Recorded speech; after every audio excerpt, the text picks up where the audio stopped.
Bonjour à toutes, bonjour à tous.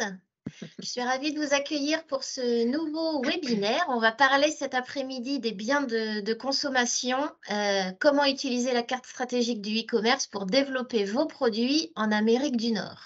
Vaste sujet, vaste programme que l'on va essayer de tenir en 1 heure pour ce webinaire cet après-midi. Je vais vous présenter nos intervenants qui sont avec nous cet après-midi. Vous les connaissez peut-être déjà. Donc, merci beaucoup à Réseauway, notre partenaire basé au Canada et aux USA. Merci à Marie et Steve d'être avec nous cet après-midi. Merci de partager votre expérience et votre expertise sur le sujet avec nos entreprises bretonnes. Bonjour à tous les deux. Bonjour. Donc Marie, tu es directrice conseil et stratégie chez Réseauway. Steve, conseiller en stratégie, commercialisation et marketing web. On accueille aussi Félicité Fayard. Merci beaucoup Félicité de dédier votre temps précieux aux entreprises qui sont avec nous cet après-midi. Donc vous êtes Key Account Associate North America chez Baby Move et vous allez nous partager avec nous votre expérience, comment vous avez abordé le marché US grâce au e-commerce. Donc voilà, on va vous laisser la parole pour que vous partagiez tout ça avec nous cet après-midi. Merci encore Félicité. Je vais passer brièvement sur les diapos qui présentent BCI. Vous nous connaissez toutes et tous pour la plupart, donc je ne vais pas m'attarder. Vous allez retrouver toutes ces diapos sur la présentation qui sera disponible sur BCI Info d'ici demain ou d'ici après-demain sur notre site web. Je vais juste m'arrêter, si vous voulez bien, sur 2 choses importantes. La première, c'est la plateforme Suppliers from Bretagne. Vous savez que pour faire appel à nos services, vous n'êtes pas obligé d'être adhérent à l'association Bretagne Commerce International. Cependant, quand vous l'êtes, vous avez un accès privilégié à certaines ressources, à certains services, dont cette plateforme, cette e-vitrine Suppliers from Bretagne. Donc, si vous ne connaissez pas cette plateforme, je vous encourage vivement à nous recontacter, à recontacter Catel Joliffe qui est avec nous cet après-midi. Salut Catel, excuse-moi, je ne t'ai pas présenté. Catel qui est notre chargée d'affaires bien de consom, art de vivre et santé au sein de BCI. Donc, si vous avez besoin d'informations sur cette e-vitrine, n'hésitez pas à recontacter l'équipe. C'est tout simplement une vitrine sur laquelle vous pouvez mettre en valeur vos produits, vos services, vos expertises. Et la cible de cette e-vitrine, ce sont les acheteurs étrangers, les investisseurs étrangers. La plateforme a déjà fait ses preuves pour beaucoup d'entreprises bretonnes, donc surtout, n'hésitez pas à bénéficier de ce service pour vous mettre en valeur et vous faire connaître auprès d'acheteurs étrangers.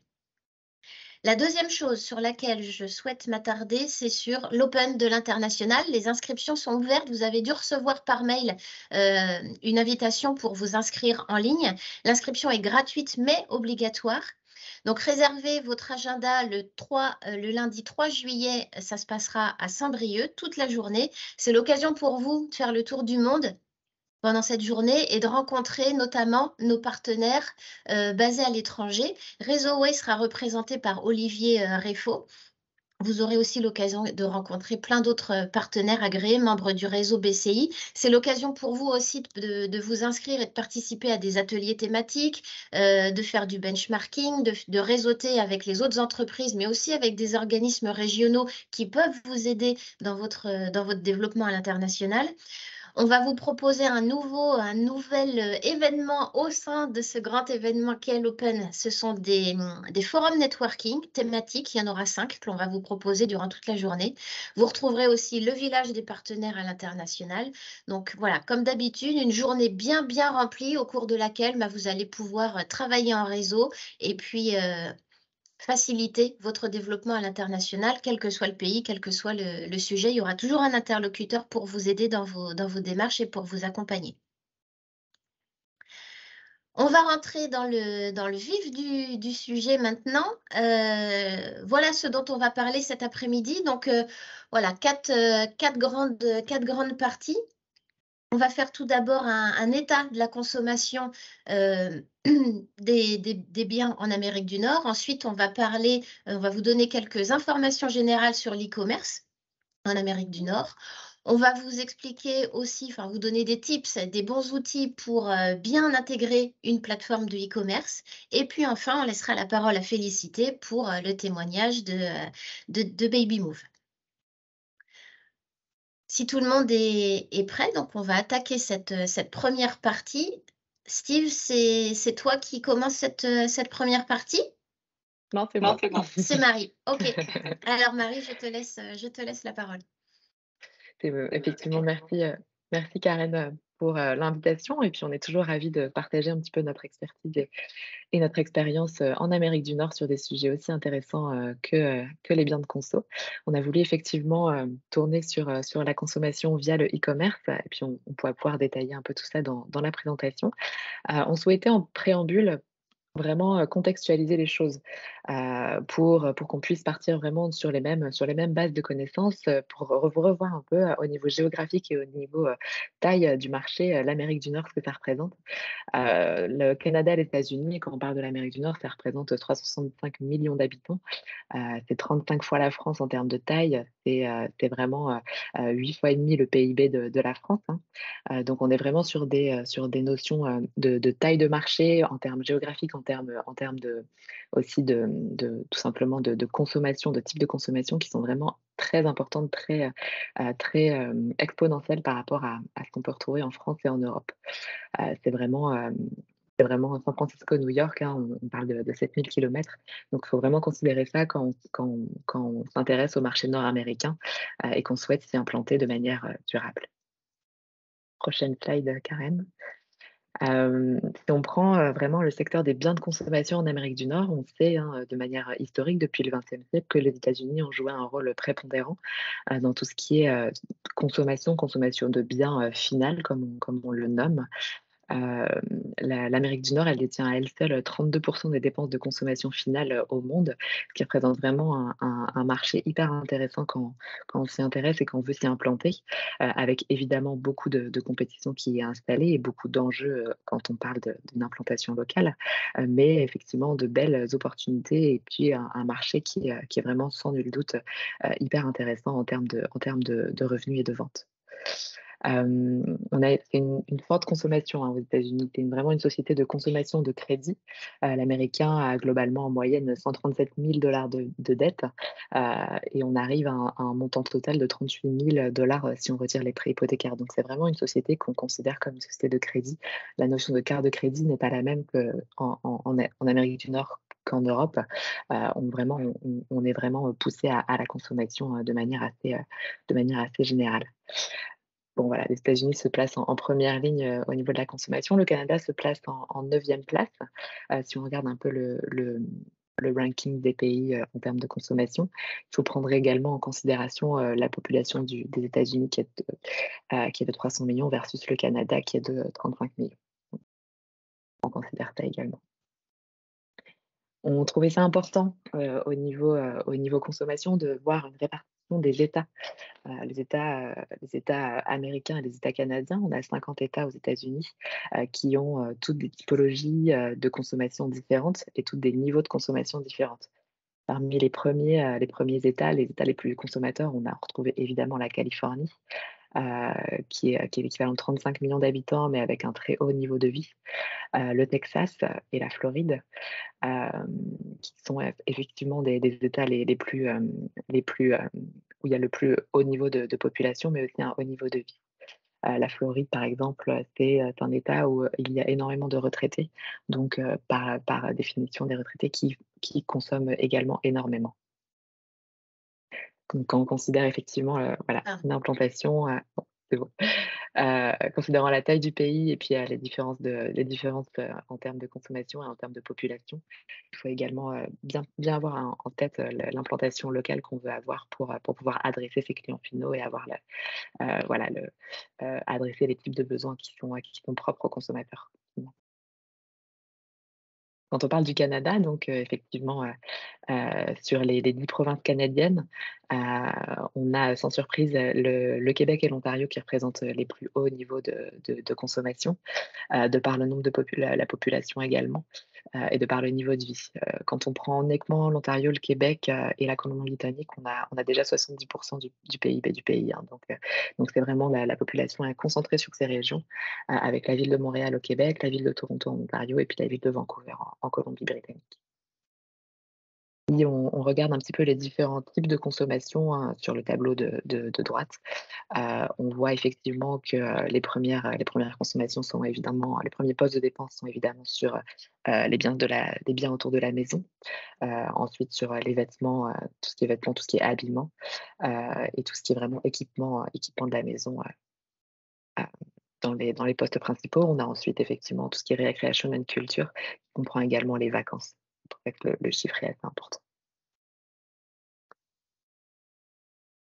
Bon, je ne vais pas rentrer dans les détails des chiffres et puis en plus, il y a énormément d'informations sur cette slide, mais on voulait, vraiment mettre en avant, comme je le disais plus tôt, les types de consommation, les types de produits que sont consommés aux USA versus au Canada. Donc encore une fois, aux USA, on voit que, loisirs et culture sont un haut chiffre. Tout ce qui est ameublement, équipement ménager, entretien courant de la maison, tout ce qui est articles d'habillement et articles chaussons sont également des chiffres importants, dans tout ce qui est consommation, finale des ménages. Heu on les mettait en avant également parce que c'est effectivement des biens qu'on peut retrouver sur les plateformes de e-commerce et qui sont vraiment, représentatifs justement de la consommation en Amérique du Nord. On retrouve les mêmes, du côté Canada avec évidemment, une moindre mesure en termes de chiffres, considérant les revenus des ménages qui sont moins élevés et également la population pardon qui est moins importante au Canada. Hem On Quand on compare effectivement, ces chiffres avec, les chiffres français, heu, on peut voir, là, à nouveau, vraiment la différence de taille, de marché, hein. Si on prend, justement, les chiffres en termes de culture, en termes de loisirs, tout ce qui est équipement de la maison, tout ce qui est vêtements, et chaussures, on voit qu'il y a énormément de différences et puis de gros potentiels sur un marché comme, les USA et le Canada. Hem Les dépenses totales des foyers américains, on a 14 milliards d'euros, hein, qui se répartissent dans ces différentes catégories de dépenses. La santé qui est prépondérante, notamment, parce qu'au Canada et aux États-Unis, nous n'avons pas, les systèmes de santé, pris en charge par l'État, qui fait que nos dépenses sont importantes. Mais également pour toutes les restes des types de produits, c'est vraiment des grands importants. Des très gros chiffres. En termes d'évolution, en termes de consommation, heu, évidemment, la consomm les types de consommation peuvent faire face à des situations de crise comme on l'a vécu dans les 3 dernières années. La crise du Covid a considérablement, changé et fait évoluer, nos modes de consommation, nos façons de consommer, les produits qu'on consomme également. Hem Évidemment, le télétravail, le fait de moins se déplacer, ça a pu vraiment, faire évoluer, toutes les produits et les biens qu'on achète. Évidemment, la façon dont on achète avec le e-commerce qui a vraiment, pris une place prépondérante dans nos manières de consommer, en Amérique du Nord, mais aussi en Europe. Si on voit la slide d'après, cette crise-là, nous a amené évidemment à moins consommer dans tout ce qui est vente en magasin. Donc on voit évidemment l'évolution de tous les produits qu'on a pu commander en ligne et enfin, pour lesquels on a transformé un petit peu nos façons d'acheter et nos façons de de consommer. Pour tout ce qui est, magasin, bah, voilà, tout ce qui est, meubles, accessoires de la maison, pour tout ce qui est, en fait, marchandises diverses, vêtements, mais également pour tout ce qui est alimentation. On voit que les produits d'alimentation sont devenus de notre manière de consommer, elle passe par le web également, alors qu'avant c'était beaucoup moins le cas.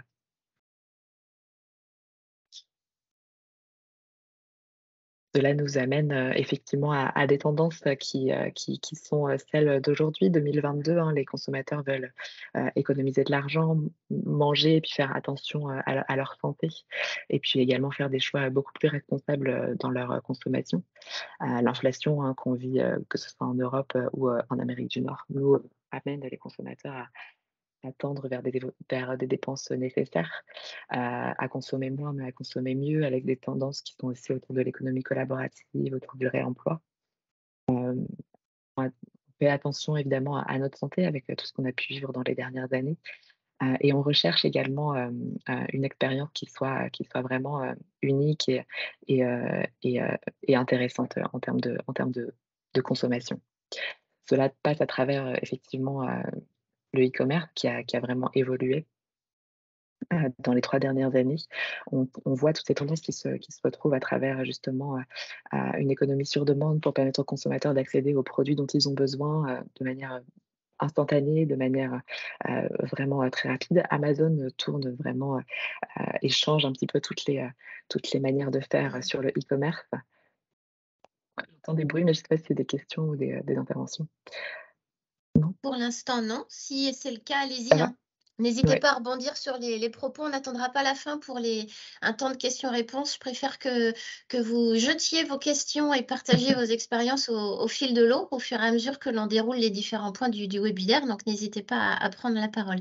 Les diapos sont fournis en éléments très Mmh. intéressants. Alors, on passe peut-être un peu vite sur certaines diapos, mais vous allez retrouver cette présentation sur BCI Info. Donc, pas de panique sur la prise de notes. Vous allez retrouver tout le contenu de cette présentation sur BCI Info par la suite. J'ai une question, Merci je Karen. la Oui, jette. allez-y. C'est peut-être pas là tout de suite maintenant, mais je prévois d'aller au Canada justement en assez repérage et poser des jalons. Mmh mh. Heu, un des freins que je rencontre, c'est comment je fais pour, avoir une, assurance responsabilité civile, temporaire au moins pour le Canada, puisque les assurances, européennes, en fait, ont des exclusions territoriales pour le Canada et les States. Mmh. Et là, vous souhaitez avoir votre assurance avant même de savoir si vous avez des potentiels de vente et des potentiels de distribution sur J'ai des place? Vous voulez vous potentiels de prévenir? vente parce que j'ai D'accord, déjà des, prescripteurs sur place, d'accord, en fait. Donc très le bien. fait que j'aille là-bas, que j'aille faire des interventions, je vais booster le réseau. Mmh mh. Donc je sais déjà qu'il y a du et puis c'est un énorme marché, c'est clair. Ouais. Mmh mh. La solution, ce pourrait être de vraiment, créer une structure, locale et pouvoir l'assurer localement, afin de pouvoir distribuer et vendre vos produits, sur place au Canada. Mais peut-être c'est un sujet qu'on pourrait effectivement, approfondir, de manière individuelle, parce que c'est un peu très Avec spécifique plaisir. par rapport au sujet qu'on présente. Mmh. Mais, avant quoi en fait, pour moi, l'idée c'était d'avoir une, responsabilité civile, vu qu'ils sont assez procéduriers. Mmh mh. Et en fait, il y a les exclusions territoriales parce que si on veut participer à n'importe quelle manifestation, ils demandent une police d'assurance de 1 million de dollars. Ouais. Heu, les assurances en Europe, assurent pas ça. Mmh mh. Donc, il y a bien des gens qui vont intervenir, ponctuellement, on va dire, au Canada et ils font comment? Bah, je pense qu'il y a des solutions d'assurance qui fonctionnent depuis la France. Peut-être que pas avec votre assureur actuel, mais, il y a je pense qu'il y a des solutions, qui permettent d'assurer justement l'activité à l'international, que ce soit en Europe ou en Amérique du Nord. Et vous en Hem, connaissez? mais ce que je vous propose, c'est de On continuer la Oui, ce que je présentation, vous puis après propose, peut-être Jérôme, qu'on c'est que l'on échange, on va vous proposer un échange en visio, post-webinaire pour rentrer spécifiquement sur ce sujet-là, si vous voulez bien. Ah On va carrément. Ça vous va? Oui, oui, très, très bien. Merci. Parfait. Donc je vous propose merci. de continuer le contenu du webinaire et puis on reviendra vers vous pour échanger sur votre sujet spécifique et puis répondre à votre question. Merci. Me Merci Jérôme. Merci. Merci Karen. Hem, Donc la deuxième partie, pardon, le ouais. e-commerce, info générale sur le e-commerce en Amérique du Nord. Merci. Ouais, mais je vais continuer également, cette partie-là. Alors, j'introduisais par le fait qu'effectivement le covid avait transformé nos façons de faire, nos façons de consommer avec le e-commerce qui a effectivement, bien évolué dans les 3 dernières années. Hem, Au niveau du e-commerce, en quelques chiffres, hein, et puis rapidement, Amérique du Nord évidemment précurseur du e-commerce avec les premières plateformes de vente en ligne, Amazon ou Boston Computer Exchange dans les années 80-90. Hem, ce ce ce Cette tendance, effectivement, à consommer, sur le e-commerce, évolue énormément. On s'attend à ce que 23 des ventes se fassent, en ligne d'ici 2025, avec, vraiment des produits, de plus en plus courants qui sont vendus, que ce soit vêtements, chaussures, produits électroniques grand public, comme je disais tantôt, de plus en plus de nourriture et de produits de tout type. Également les plateformes, B2B en e-commerce sont de plus en plus courantes. Donc c'est vraiment une notion très intéressante pour développer du commerce avec justement d'autres partenaires d'affaires sur des ventes en ligne. En termes de plateforme, prochaine slide, Pardon. c'est moi. Rapidement, effectivement, ce qu'on vend, à qui, comment, comme je disais, les types de produits qu'on vend aux entreprises B2B ou aux particuliers B2C, comment à travers évidemment son propre site d'e-commerce ou des plateformes e-commerce ou les deux. Et c'est la prochaine slide que j'avais en tête. Les plateformes d'e-commerce, parmi les plus connues dans le monde et les plus présentes en Amérique du Nord, on retrouve évidemment Amazon et eBay. On retrouve également Walmart et Target, qui sont deux importants détaillants présents en Amérique du Nord et qui ont développé une très forte présence dans le commerce électronique avec la vente de leurs articles, voilà, articles d'épicerie, produits de beauté, produits électroniques. Ils sont en train de prendre vraiment une place très importante sur les ventes en ligne en Amérique du Nord. On a placé évidemment Alibaba et Pinduoduo, qui sont les grosses plateformes chinoises de vente en ligne. Les acteurs qu'on a placés au-dessous sont idem des acteurs plus spécifiques, plus spécialisés. Costco qui va être sur les produits de consommation courante, Wayfair pour l'ameublement, pardon, Best Buy pour tout ce qui est commerce électronique, Faire qui est tout ce qui est B2B pour des boutiques indépendantes. Donc, qui est intéressant pour par exemple des cosmétiques ou des vêtements. Ça peut être une première entrée intéressante en Amérique du Nord. Quelques chiffres rapidement parce que je vois que l'heure tourne. Voilà, évolution du e-commerce en Amérique du Nord. On voit qu'entre 2019 et 2020, grande évolution, et puis on voit que ça va continuer à tendre vers l'évolution jusqu'en 2027. Ce qui fait que c'est vraiment à prendre en considération dès lors qu'on considère un développement et une implantation sur les États-Unis ou le Canada.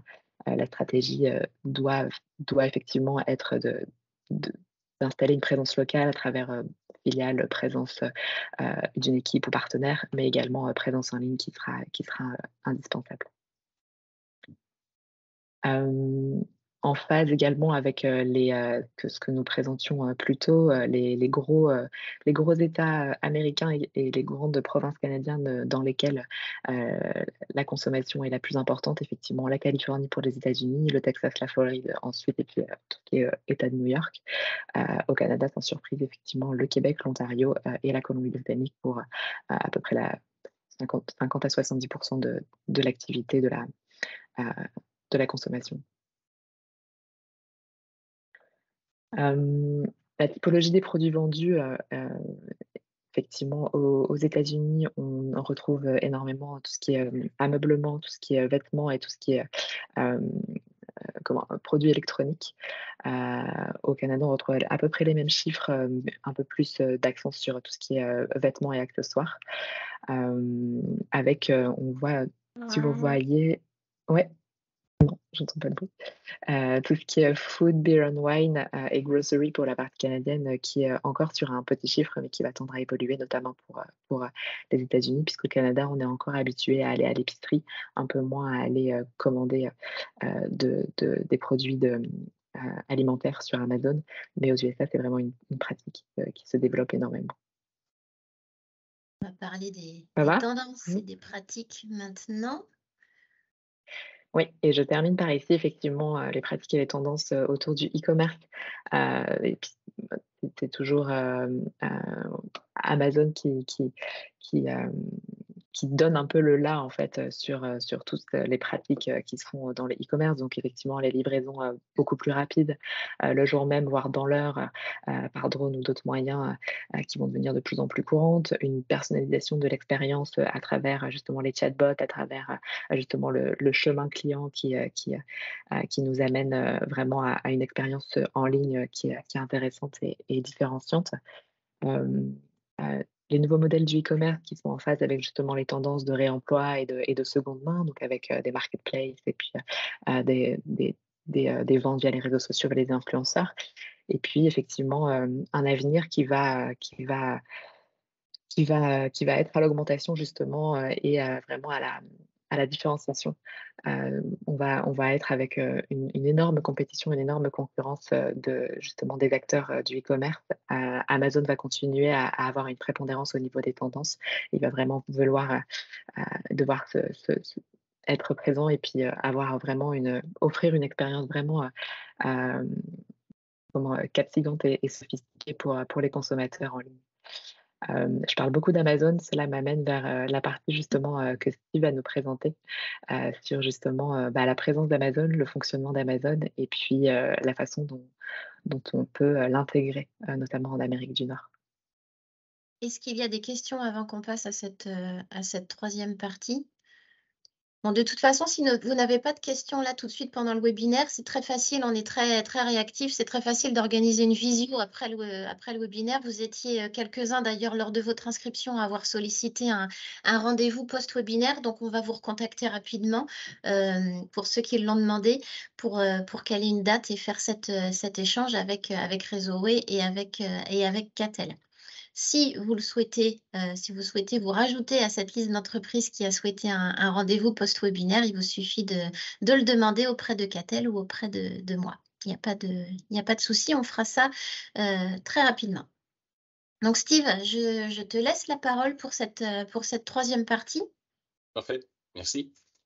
Donc, encore quelques chiffres, puis par la suite, je vais poursuivre dans des aspects plus techniques sur comment s'introduire sur la plateforme Amazon. Juste avant, dans ce que Marie mentionnait, au niveau des 4 États américains, pour avoir travaillé avec plusieurs vendeurs sur Amazon, c'est les mêmes 4 États que vous allez recevoir la majorité de vos ventes. Et un aspect aussi qui est agréable avec Amazon, c'est même si ce n'est pas les produits les plus populaires en général, la plateforme dessert quand même la totalité de la population et souvent Amazon peut être un endroit pour les consommateurs américains et canadiens pour trouver des produits qui sont plus difficiles à trouver en magasin. Donc, ça peut être une niche intéressante d'être sur Amazon. Donc, vous voyez les chiffres, là, 300 millions de clients actifs dans plus de 180 pays. Donc, si on parle seulement du Canada, on parle de 15 millions de visiteurs par mois. Les deux éléments qu'on a de 2018 et 2020, un au Canada et un aux États-Unis, Prime Day, qui est en fait un moment qui a été créé de toutes pièces par Amazon, un peu comme Black Friday et d'autres journées spécifiques pour stimuler les ventes. Donc, Amazon a réussi à créer de toutes pièces et maintenant les autres marchands, surtout aux États-Unis, mais même au Canada, ont emboîté le pas et bien sûr ne peuvent pas l'appeler Prime Day, mais commencent à offrir de plus en plus des spéciaux pour cette période-là, qui habituellement est au mois de juillet. Donc, ça démontre le poids qu'Amazon a dans le commerce en général et encore plus dans le commerce en ligne. On peut passer. Donc, pour vendre sur Amazon, il y a 4 grandes façons qu'on peut vendre sur Amazon. Donc, il y a Vendor Central, qui est en fait, Amazon devient un distributeur pour vous. C'est peut-être quelque chose que vous pourriez plus poser de questions à Félicité, étant donné que c'est un mode que leur entreprise utilise davantage. Il y a un compte individuel qui est en fait ne sert pas vraiment lorsqu'on est une entreprise qui désire vendre sur la plateforme. C'est vraiment plus pour des individus qui auraient quelques produits à vendre qui sont à la maison. Donc, on arrive aux points 3 et 4 qui sont des comptes professionnels qu'on va appeler FBM, qui est Fulfilled by Merchant, qui est l'équivalent de recevoir la commande via la plateforme Amazon, mais c'est vous qui allez livrer le produit chez le consommateur. Donc, vous faites une partie du processus comparativement au point 4, qui est Fulfilled by Amazon, qui est en fait, vous envoyez vos inventaires dans les entrepôts d'Amazon et Amazon va prendre la totalité du processus en main pour la livraison chez le client. Donc, on va voir surtout le point 3 et 4, principalement le point 4, mais le point 3 et 4, c'est ce que je vais rentrer plus en détail laissant les deux autres de côté. Donc, le compte professionnel... La différence, excuse-moi Steve, là juste entre le point 3 et le point 4, c'est qu'en point 3, un FBM, c'est le vendeur qui s'occupe de la logistique, de la livraison, Exact. contrairement au FBA où c'est Amazon qui gère tout de bout en bout. C'est juste ça la différence entre les deux. Et il va y avoir des frais, il y a d'autres différences, puis je vais rentrer un peu plus dans le détail par la suite. Mais dans les deux cas, ça prend un compte professionnel qui est à 30 $ par mois, mais on s'entend que si on a des intentions de faire des ventes dans un pays comme les États-Unis ou le Canada, le 30 $ par mois n'est pas vraiment l'élément frein prochain. Donc, justement ici, plus en détail, donc le FBM, c'est vraiment vous qui effectuez les commandes reçues. Vous avez différents critères, là, je ne rentrerai pas autant dans le détail de ce mode, mais vous allez avoir des éléments que vous devez respecter. À titre d'exemple, si vous indiquez quand vous créez votre produit que vous allez livrer en dedans de tant de jours, ben, vous devez respecter ça. Donc, en étant sur la plateforme Amazon, le client est roi dans la plateforme Amazon. Donc, comme fournisseur, on doit respecter les règles du jeu qui sont sur la plateforme. Et un de ces éléments-là, c'est de respecter les délais de livraison. Donc, ça, c'est si on fait Fulfilled by Merchant, qui est en fait, c'est vous qui êtes responsable de l'expédition. Dans le deuxième cas, c'est expédié par Amazon. Donc, le concept, c'est vous allez envoyer votre inventaire chez Amazon dans leurs entrepôts, donc à même la plateforme pour le vendeur. Vous allez dire, j'ai 1000 unités, peu importe, que je veux envoyer. Amazon va vous indiquer dans quel entrepôt, quelle adresse envoyer. Puis, par la suite, lorsqu'il y a des commandes, c'est Amazon qui va expédier. Et on doit utiliser cette formule-là pour pouvoir avoir la petite étiquette Prime, qui est en fait en lien avec le consommateur qui se prend un abonnement annuel avec Amazon pour être Prime.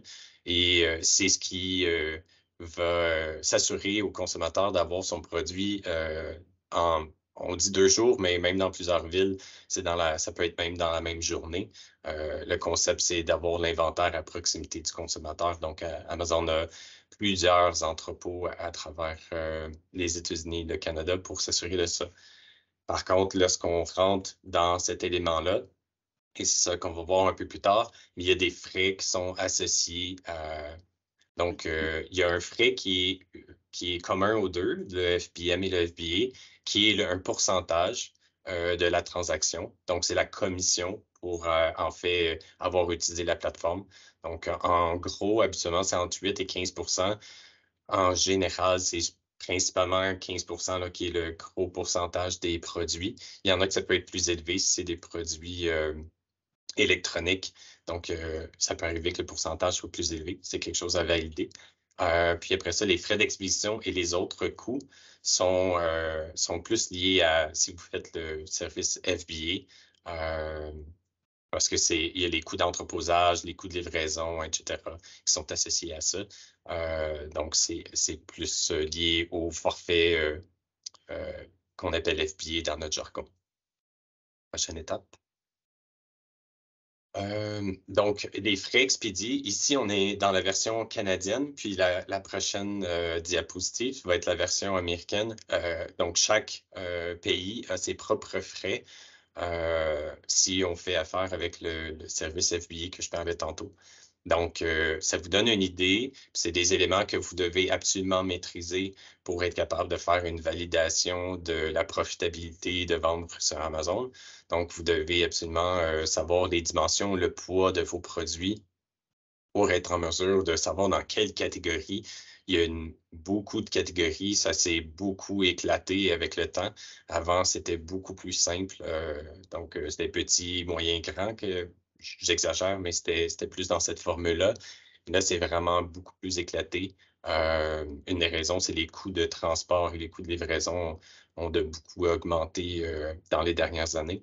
Donc, Amazon a a dû changer un peu à ce niveau-là. Donc, au Canada, les frais de livraison sont plus dispendieux qu'aux États-Unis. Donc, vous allez avoir un élément différent au Canada versus aux États-Unis.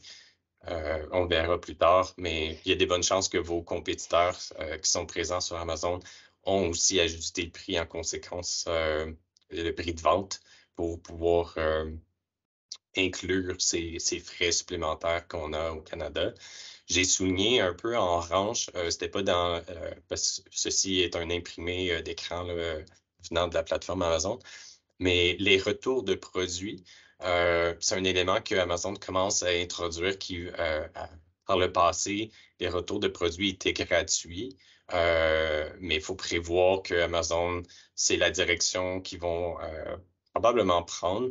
Ils vont commencer à charger pour ce service-là. Le retour de produit, c'est principalement un consommateur qui achète votre produit pour X raisons pas satisfait ou il y a différentes raisons que le consommateur peut énumérer. Puis lorsqu'il retourne chez Amazon, avant c'était gratuit, mais il y a une tendance à vouloir charger pour ça, en espérant qu'ils vont charger surtout les produits dans lesquels les fournisseurs, là, il y a un retour constant pour les mêmes raisons. Donc, si c'est défectueux, à ce moment-là, c'est au fournisseur à s'assurer que son produit répondent aux besoins du client.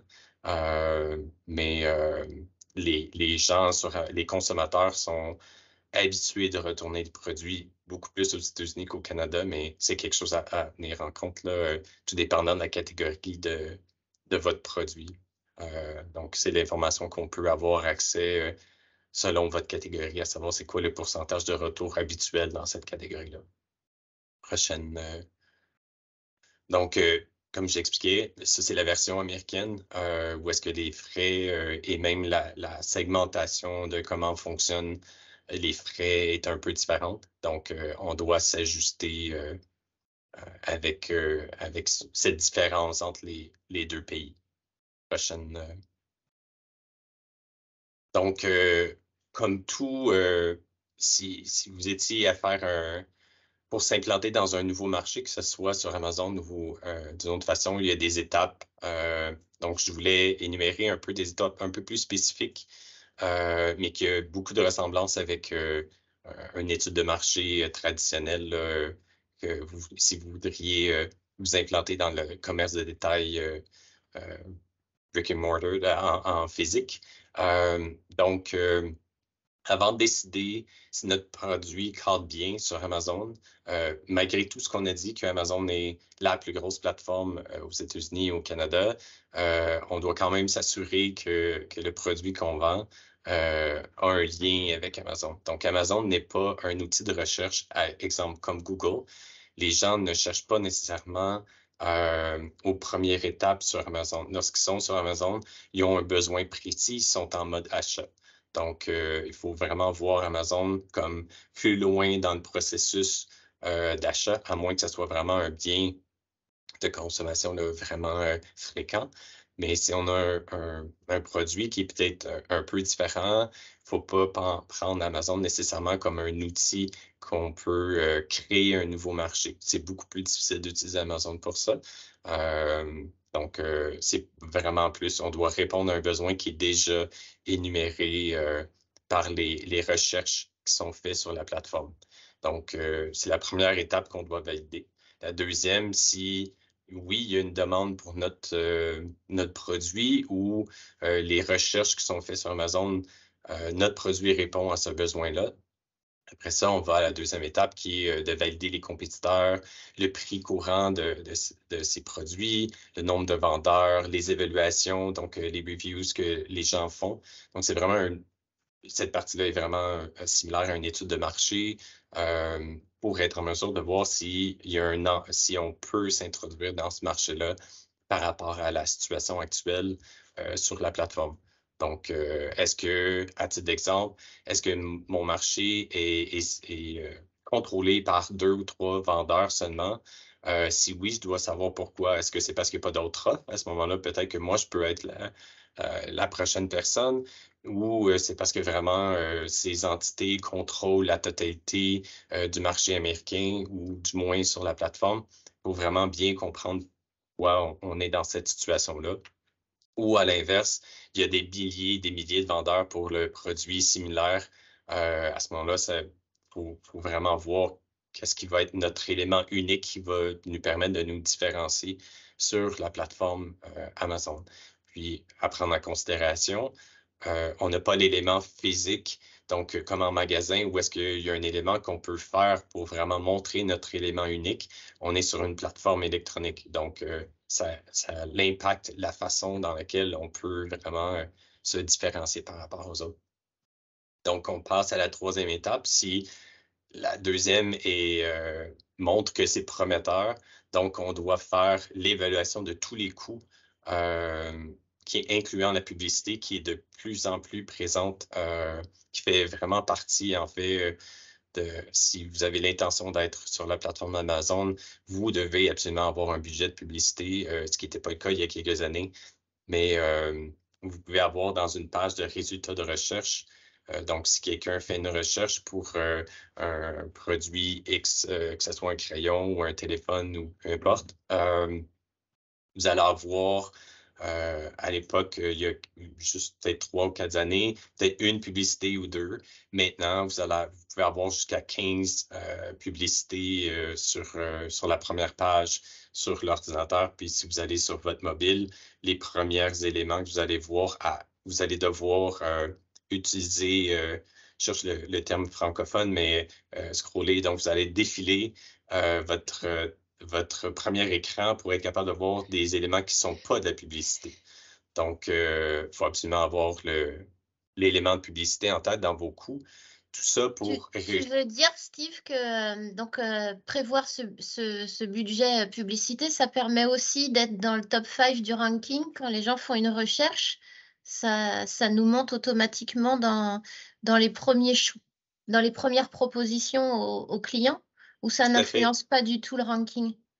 En fait, la publicité maintenant est un des éléments utilisés pour pouvoir être présent au niveau supérieur de la première page. Mhm. Par le passé, il y avait d'autres façons d'y arriver, mais la publicité maintenant est un des éléments majeurs, étant donné que Amazon a mis tellement d'endroits de publicité sur la première page, bien, sur toutes les pages, mais vraiment la première page, c'est la page sur laquelle on veut être présent. Donc, dans le processus pour faire que notre produit, parce qu'Amazon, c'est un algorithme, c'est un ordinateur qui est en arrière, pour que Amazon décide de présenter votre produit en premier de façon organique. On lui a montré qu'on avait des ventes, que les gens cliquaient sur notre produit, qui étaient intéressés par notre produit, que nos reviews sont positives. Donc, tout ça est un ensemble pour que Amazon décide de nous mettre en premier lieu. Par contre, on n'a pas ça lorsqu'on démarre, notre produit démarre sur la plateforme. On n'a malheureusement pas tout ce bagage avec nous. Donc, la publicité est un des moyens pour permettre de montrer notre produit et à ce moment-là, de lancer cette vague qui va faire en sorte que les gens vont être intéressés par notre produit, ils vont cliquer, ils vont acheter, c'est ce qu'on souhaite. Donc, tout ça mis ensemble va faire que notre produit, de façon organique, va être de plus en plus mieux référencé. Par contre, même lorsqu'on est bien référencé, la publicité va venir jouer un rôle. C'est juste qu'elle peut jouer un rôle tout dépendant dans quelle catégorie nous sommes. Si on est dans une catégorie très compétitive versus moins compétitive, la publicité peut venir continuer à jouer un rôle pour nous maintenir à un niveau où est-ce que Amazon va nous garder au niveau organique plus élevé. Donc, c'est pour ça que c'est important parce que ce n'est... En fait, une des choses, c'est qu'il ne faut pas penser que parce qu'on met notre produit sur Amazon, par défaut, on va commencer à faire des ventes. Donc, il faut absolument faire un budget, faire une planification pour être en mesure d'avoir du succès sur la plateforme Amazon. Et donc, de prendre tous les coûts que j'ai mentionnés tantôt, si vous faites avec le FBA, Donc, si vous en prévoyez envoyer votre inventaire pour qu'Amazon puisse faire la gestion, ça vous simplifie beaucoup la vie là, si on donne à Amazon de faire la gestion de la livraison au consommateur et en plus, on a l'étiquette Prime, comme je parlais tantôt. D'ailleurs, petite parenthèse, ça aussi influence le rang qu'on va avoir au niveau des résultats de recherche.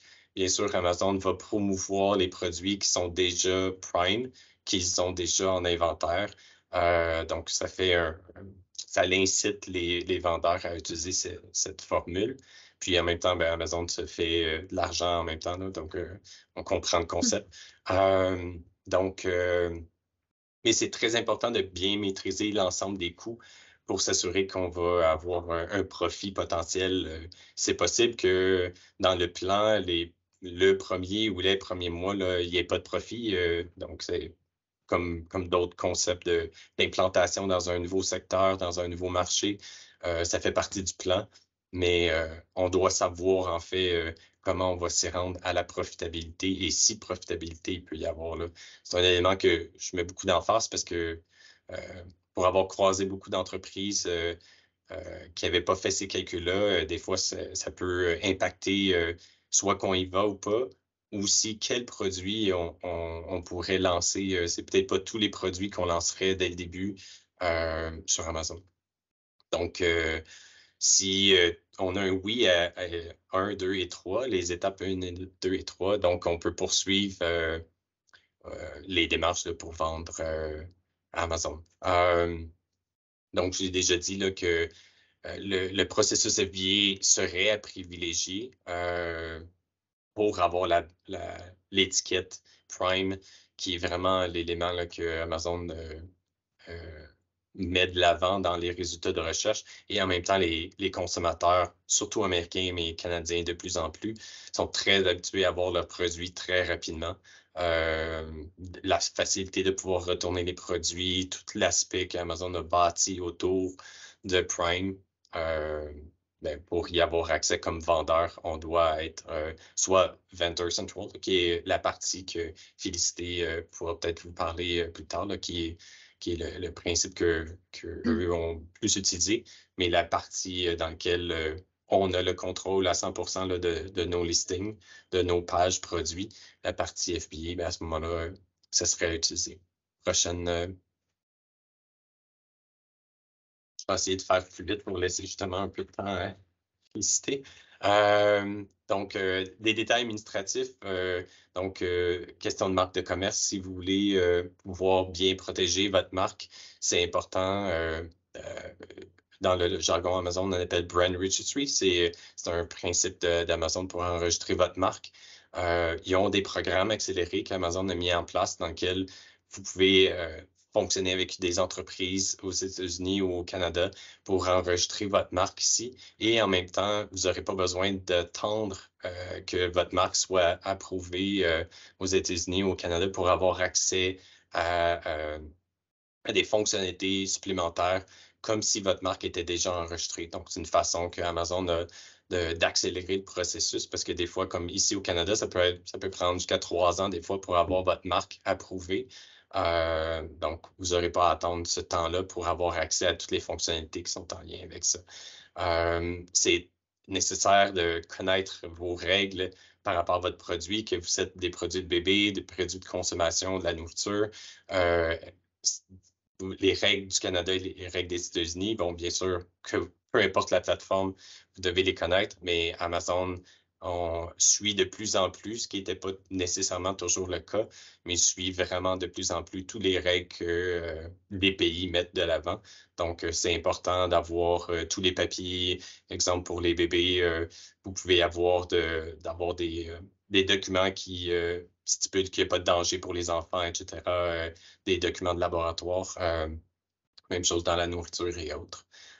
Dernier point au niveau pour vous faire payer, il y a différentes techniques, mais vous devez prendre en compte que d'avoir un compte de banque là, local ou virtuel. Amazon reconnaît des banques virtuelles, mais vous allez avoir un élément à vérifier à ce niveau-là si vous voulez vous faire payer en argent américain, US, c'est pour les États-Unis ou en argent canadien pour le Canada. Prochaine. Finir par un petit brief sur les facteurs clés de succès. Je te laisse commenter, Steve. Oui, ben en fait, c'est le résumé de tout ce qu'on vient de faire. J'aurais pu mettre au début, mais c'est d'avoir un excellent produit parce que les évaluations des clients, c'est maître sur Amazon. Donc, s'assurer d'avoir un produit qui répond aux besoins et qui est la façon qu'on va le présenter sur la plateforme va faire en sorte que les clients ont les bonnes attentes. Donc, ça, c'est important. Avoir une excellente marge de profit. Donc, tout le calcul financier que j'ai parlé tantôt, c'est le deuxième point, à mon avis. C'est des éléments, en fait, un peu que j'ai croisés au fil des 10 dernières années par rapport à la plateforme Amazon. Faire l'analyse de marché, ben, en fait, j'en ai déjà parlé beaucoup. Avoir son plan, j'en ai parlé aussi quand j'ai parlé de publicité, d'avoir un plan dans lequel comment on prévoit s'introduire sur la plateforme. Puis, mais de là, avoir une équipe ou des gens qui connaissent déjà. Si vous avez déjà des gens qui connaissent en Europe, ça peut déjà être un atout pour vous. Il y a quelques différences par rapport au marché américain et canadien là, qui est à prendre en compte. Mais comme tout élément, là, il y a des aspects avec l'expérience puis des détails d'une plateforme là, qu'il faut prendre en compte. Donc, Amazon a beaucoup évolué à ce niveau-là. C'est beaucoup moins ouvert à peu importe qui de façon un peu aléatoire, là, comment on s'introduit dans ce marché-là. Merci beaucoup, Steve. Si on est déjà référencé sur... est-ce que Amazon Europe et Amazon Amérique du Nord sont deux systèmes différents? Enfin, est-ce qu'à partir du moment où on vend déjà nos produits sur Amazon Europe, enfin, est-ce qu'il y a un distinguo entre la zone géographique ou est-ce qu'Amazon est vraiment mondial à partir du moment où on est référencé? C'est pour tous les marchés. Je présume que comme il y a des conditions, enfin aux États-Unis, il y a la FDA, etc., ce sont des marchés bien spécifiques et séparés. C'est en effet séparé. En termes d'outils de travail, il y a des outils de travail par région. Donc, comme exemple, en Amérique du Nord, avec le même accès, on a accès au Canada, États-Unis et le Mexique avec le même compte Amazon Amérique du Nord. Il y a un compte Europe, mais en termes de produits, c'est vraiment distinct. La partie où, tout dépendant des catégories de produits, qui peut être bénéfique, c'est les évaluations clients peuvent suivre d'un pays à l'autre. Donc, si vous allez sur la page des États-Unis, puis vous étiez déjà en Europe avant avec 1000 évaluations, 5 étoiles, donc ça peut vous aider à ce niveau-là. C'est pas dans toutes les catégories de produits que ça fonctionne. Amazon fait beaucoup d'essais, ça change d'une année à l'autre. Des fois, il les montre, des fois, il les montre pas. Mais c'est vraiment des secteurs indépendants en termes pour bien être référencé organiquement, c'est à refaire pour chaque pays. Ma question sous-jacente, c'était si on est déjà référencé Amazon Europe, est-ce que ça facilite l'accès à Amazon Amérique du Nord? Enfin, voilà, est-ce que ça sert de levier ou pas du tout? Pas à mon expérience. J'ai vécu plus l'inverse où est-ce que les gens étaient déjà ici en Amérique du Nord puis allaient en Europe. Puis, pour rentrer dans les détails administratifs de chacune des régions pour répondre aux critères des régions, là, que ce soit ceux qui participent vont vers l'Europe. Il y a la VAT qui ne sont pas habitués. Les Américains ne sont pas habitués à fonctionner avec la taxation d'Europe. Donc, ils doivent tout se créer le côté administratif à ce niveau-là.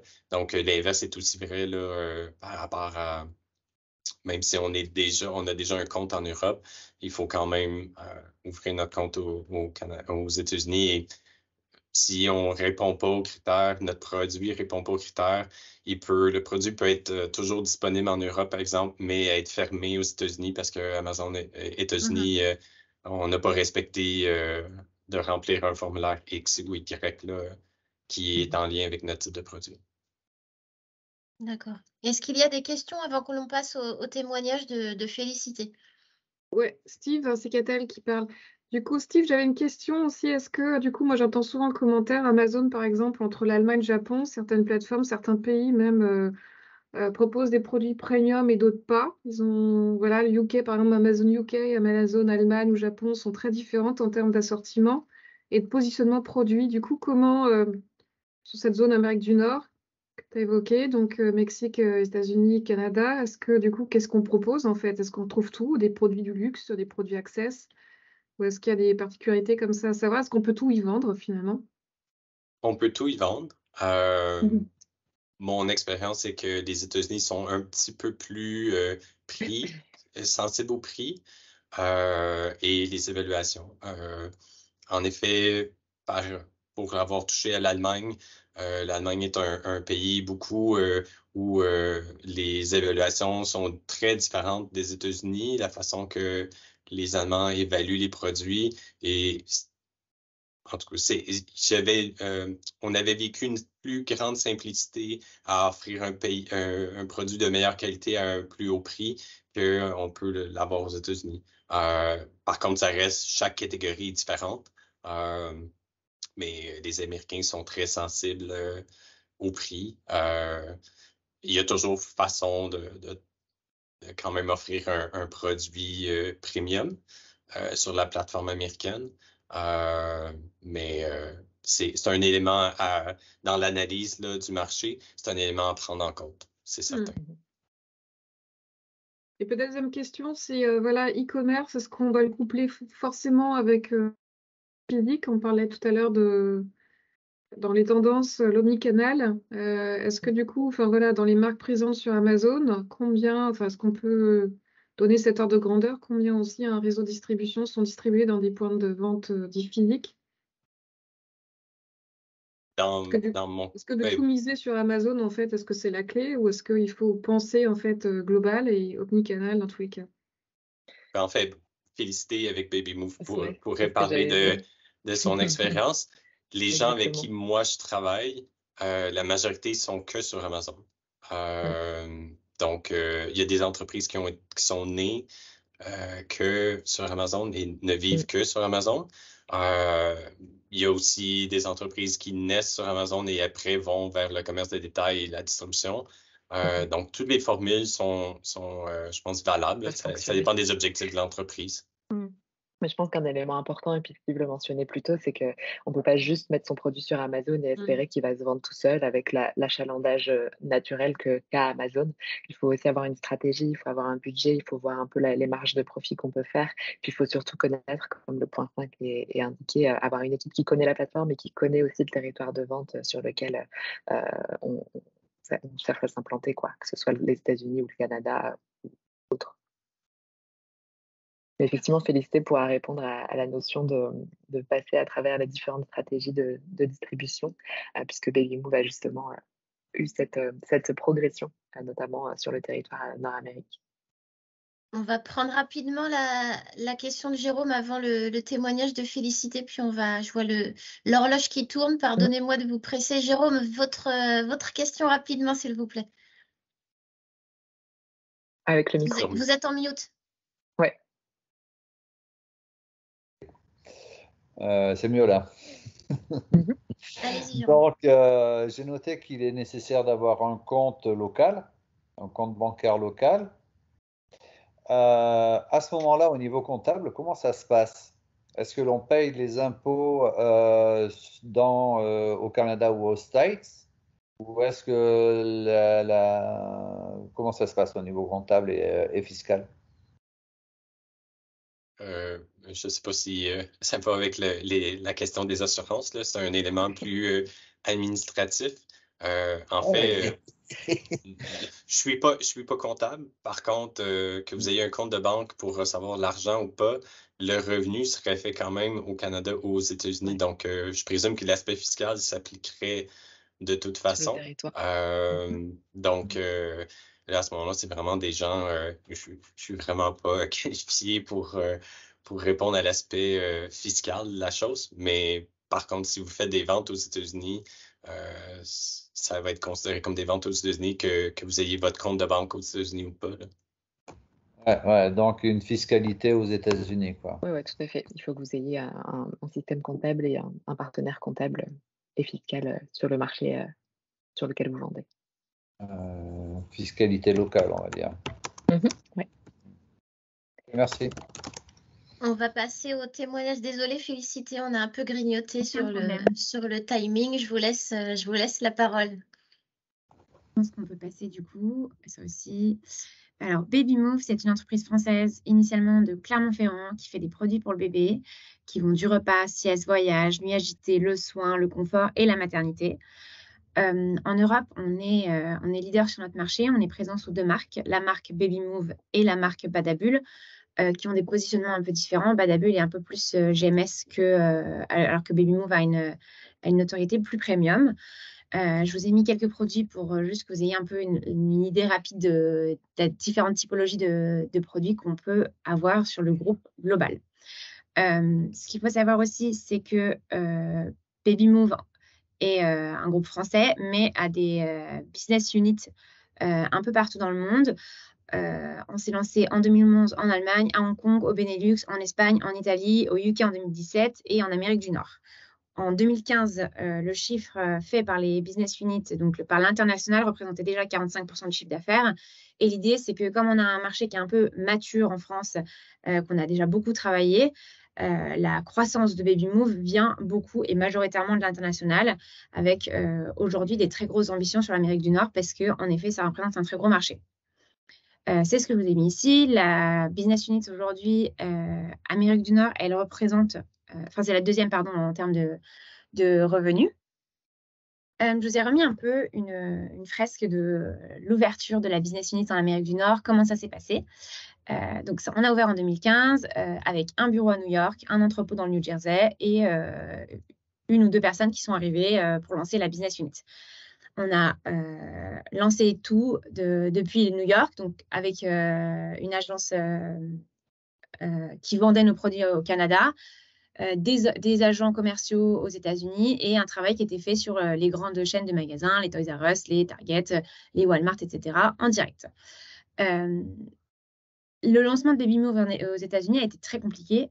Ça a été un peu une période un peu plus sombre du groupe Baby Move en général, parce que ça a été très dur en termes de revenus et d'investissement, parce que c'est ce que disait un peu Steve, mais c'est vrai qu'à un moment, il y a un investissement et le retour, on le voit après. Et ben, c'est à peu près la même chose quand on ouvre une business unit en Amérique du Nord.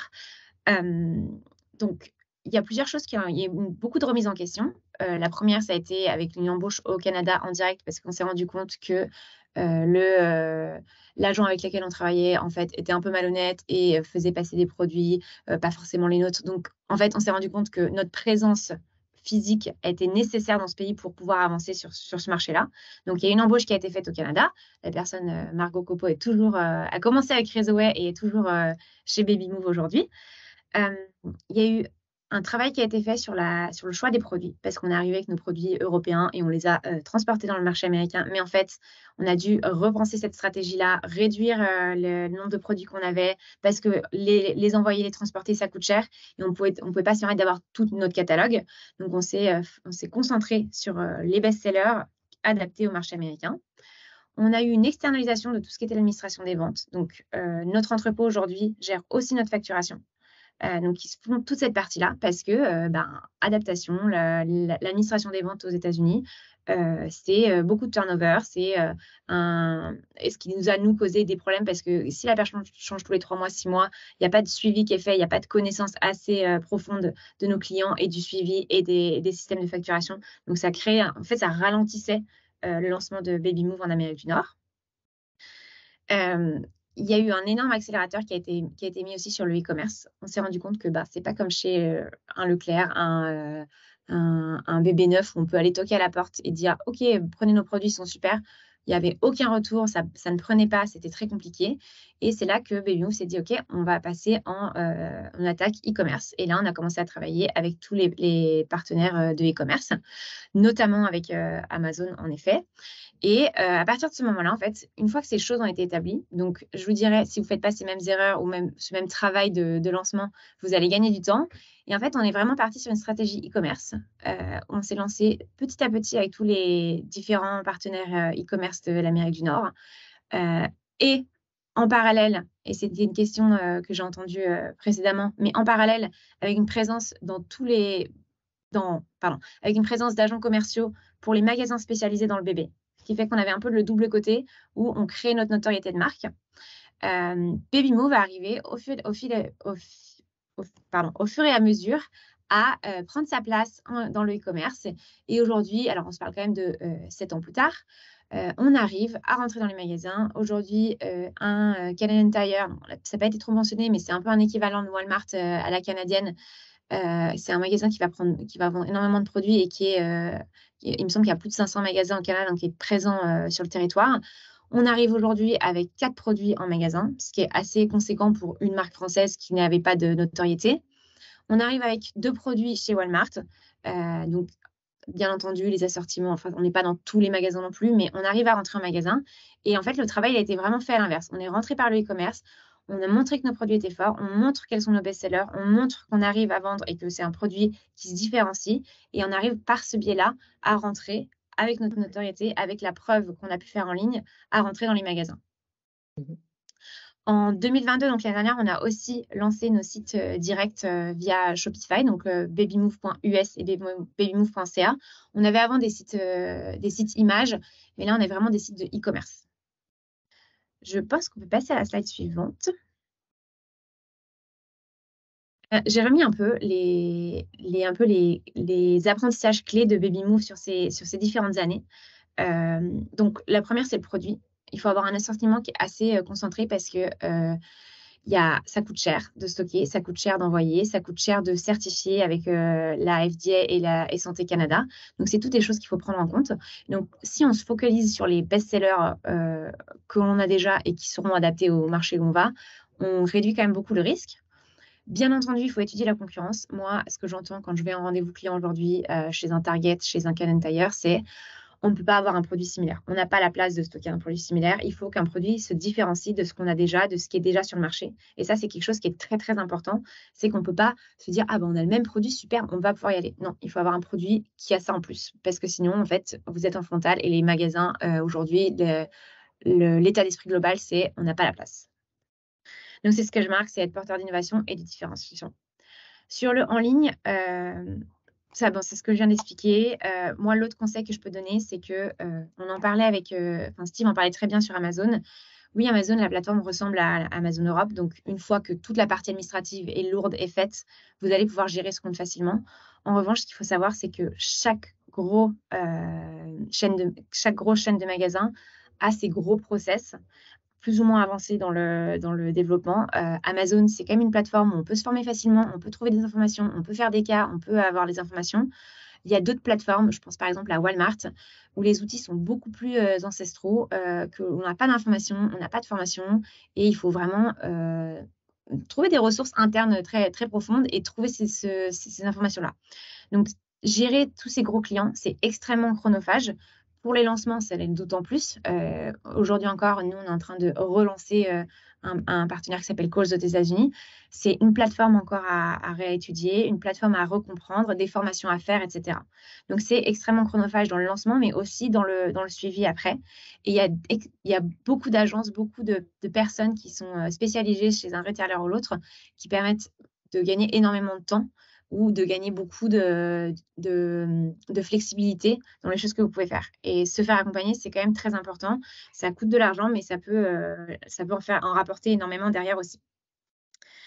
La dernière chose qui a été très importante dans la réussite jusqu'à présent de Babymove, c'est le service sur place, parce que il faut quand même se rendre compte que la mentalité nord-américaine est très différente de la mentalité européenne.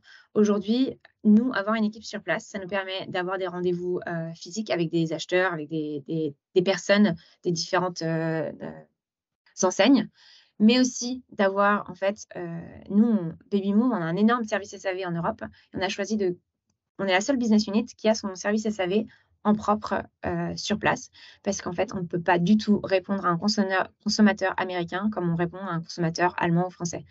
Il y a un service client qui est beaucoup plus poussé et ce côté-là, en fait, nous permet de nous... c'est des arguments de vente déjà auprès des grands magasins, mais aussi de nous différencier, de dire, OK, dans les feedbacks, dans les commentaires, on voit, OK, j'ai un problème avec mon produit, mais la marque a été super réactive, ils sont là. Et ça, c'est des choses qui sont très importantes.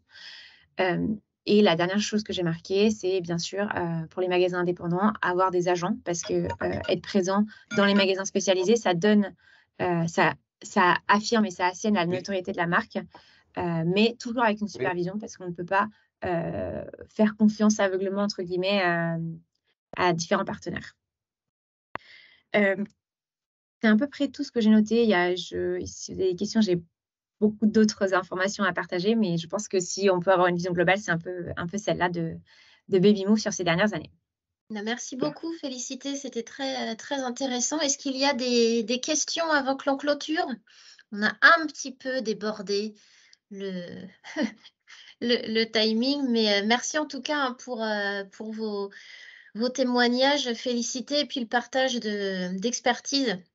Steve et Marie, c'était très, très intéressant. Encore une fois, si vous avez des questions, donc là, je m'adresse aux participants. Si vous avez des questions, n'hésitez pas à revenir vers Catel et puis on organisera une visio très, très rapidement avec Marie et Steve.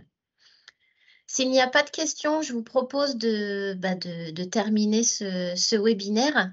Vous pouvez noter dans votre agenda le prochain rendez-vous où on parlera, le prochain webinaire où on parlera de biens de conso, ce sera le 19 octobre. On parlera des biens de conso en Asie du Sud-Est, sur les marchés d'Asie du Sud-Est. Donc, vous pouvez noter dans votre agenda. Merci encore beaucoup, Félicité, Marie, Steve. Merci à vous, chers participants, d'avoir été avec nous cet après-midi. Merci Karen. Je vous souhaite une belle fin de journée à toutes et à tous. Prenez bien soin de vous. Je vous dis à très bientôt pour de prochains webinaires BCI. Et surtout, je vous donne rendez-vous le lundi 3 juillet à Saint-Brieuc pour le 11e Open de l'International. À très bientôt à toutes et à tous. Au revoir. Merci beaucoup. Au revoir. Au revoir. Merci. Au revoir.